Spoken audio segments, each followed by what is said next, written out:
Welcome to our channel. Today, we discuss a topic that's been shrouded in mystery, speculation, and a fair bit of awkwardness for decades: sex in space. This isn't just about tabloid gossip or sci-fi fantasies. It's about the very real, unspoken challenges NASA and other space agencies face as humanity inches closer to long-term missions to Mars, lunar colonies, and beyond.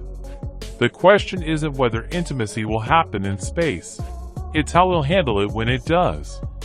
Strap in, because we're about to dive into the science, ethics, and human drama of one of NASA's most quietly complicated dilemmas. Let's start with the basics. When we think about space travel, we imagine rockets, futuristic habitats, and astronauts floating in zero gravity. What we don't picture is the messy, deeply human side of life beyond Earth. But here's the truth: astronauts aren't robots. They're people. People who experience stress, loneliness, and yes, desire. On the International Space Station, missions last 6 months or longer. Future Mars trips could take years. Confined to a tiny, sterile environment with the same crewmates, cut off from Earth's comforts, human emotions will surface. And that's where things get complicated. First, there's the physics problem. In microgravity, nothing behaves the way it does on Earth. Fluids float. Bodies drift. Even a simple HUD requires maneuvering. Now imagine trying to get close to someone in that environment. Every action has an equal and opposite reaction, as Newton taught us. Push against a partner, and you'll both go flying. Wrap your legs around them? You'll spin uncontrollably. And let's not forget practicalities, like sweat. In space, sweat doesn't drip. It forms floating droplets that could short-circuit sensitive equipment. Suddenly, romance isn't just awkward, it's a safety hazard. But the challenges go beyond mechanics. NASA has never officially studied sex in space. Why? Because it's a legal and ethical minefield. The agency's focus is on survival, not sociology. Yet we know from Earth-based analogs, like Antarctic research stations or submarine crews, that isolation and close quarters do lead to relationships. In the 1990s, Russian cosmonauts reportedly experimented with intimacy during their record-breaking 438-day mission on Mir. Leaked journals from simulated Mars missions here on Earth reveal that crews often form close bonds, sometimes romantic ones. And let's be honest, if we're serious about colonizing other planets, we'll need to address reproduction eventually. But how? Here's where biology throws a wrench. Microgravity wreaks havoc on the human body. Astronauts lose bone density. Their muscles atrophy. Fluids shift upward, causing chronic congestion and puffy faces. For women, menstrual cycles can become irregular. For men, blood flow. Well, let's just say certain physiological responses don't work the same way. And then there's radiation. Space is filled with cosmic rays that can damage DNA. What happens if a pregnancy occurs in orbit? Studies on pregnant rats sent to space showed higher rates of miscarriages and birth defects. For humans, the risks could be catastrophic. No OBGYN, no neonatal ICU, no way to evacuate. It's a nightmare scenario NASA doesn't want to touch. But the silence is breaking.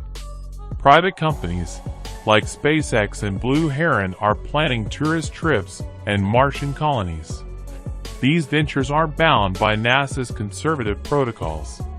Imagine a future where wealthy couples pay for a space honeymoon, or reality TV shows film dating experiments in zero gravity. The commercial space race is barreling ahead, but the ethical frameworks are lagging. Who regulates consent in space? What happens if a pregnancy occurs on a Mars mission? And what about the psychological toll? Astronauts are trained to handle equipment failures, not heartbreak.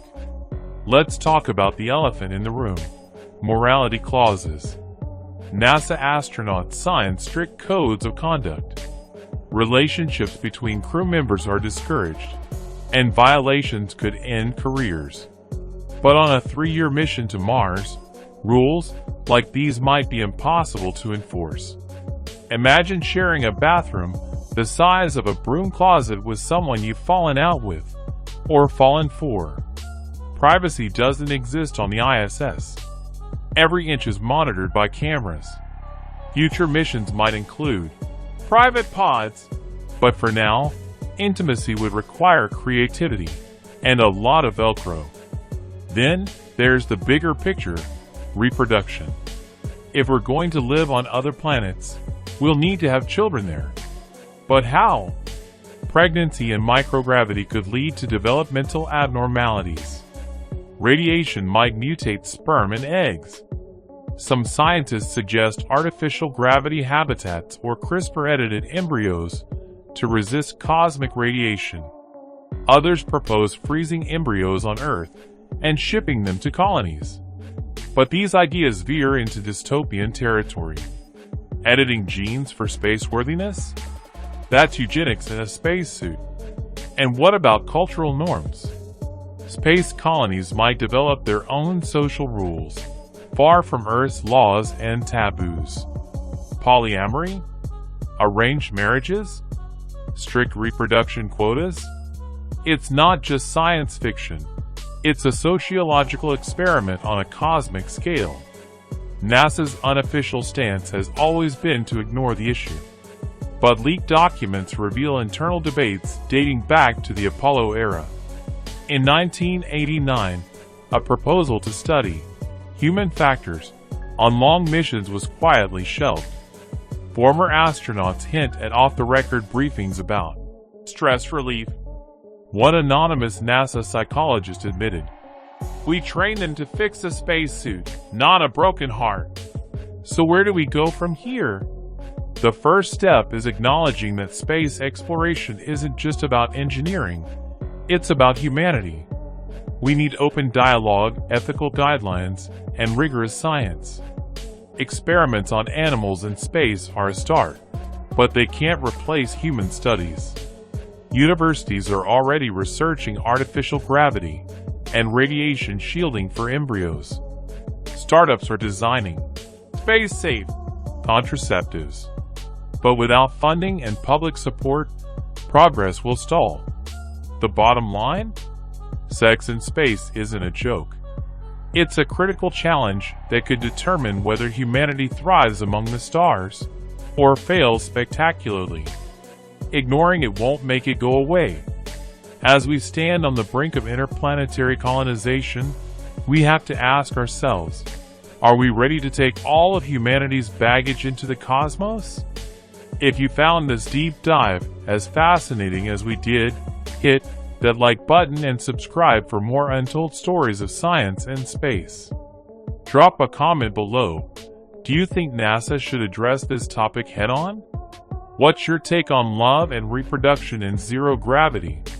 Let's keep the conversation grounded or floating. Thanks for watching, and remember, the final frontier isn't just about rockets. It's about us.